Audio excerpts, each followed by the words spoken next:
এমবাপ্পের জোড়া গোলে সুইডেনকে উড়িয়ে শেষ ১৬য় ফ্রান্স। বিশ্বকাপে নিজেদের ধারাবাহিক আধিপত্য আরও একবার প্রমাণ করল ফ্রান্স।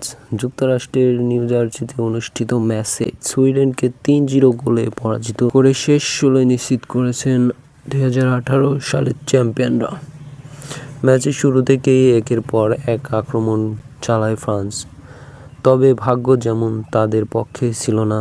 এমবাপ্পের একটি গোল অফসাইডের কারণে বাতিল হয়, দুইটি প্রচেষ্টা ফিরে আসে গোলপোস্টে লেগে।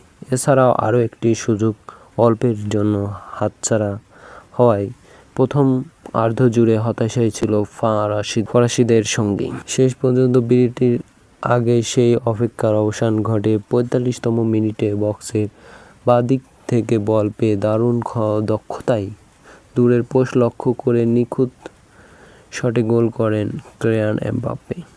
প্রথমার্ধে শেষ হয় ফ্রান্সের ১-০ গোলের লিড নিয়ে। বিরতির পর ৫৩তম মিনিটে গোল দেন ফ্রান্সের ব্র্যাডলি বারকোলা। ২ গোলে এগিয়ে থেকেও খেলার গতি কমায়নি ফ্রান্স। একের পর এক আক্রমণ দিশেহারা বানিয়ে রেখে সুইডেনের ডিফেন্স। ৭৪তম মিনিটে নিজের দ্বিতীয় গোলে দেখা পান এমবাপ্পে। এই জোড়া গোলের পর চলতি আসরে সর্বোচ্চ গোলদাতার তালিকায় লিওনেল মেসির সঙ্গে যৌথভাবে শীর্ষে ৬ গোল উঠিয়ে এসেছেন ফরাসি তারকা। তবে এমবাপ্পের অ্যাসিস্ট ২টি, যেখানে মেসির ০।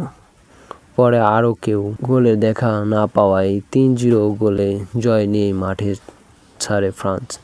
শেষ ১৬তে তাদের প্রতিপক্ষ হিসেবে থাকছে প্যারাগুয়ে।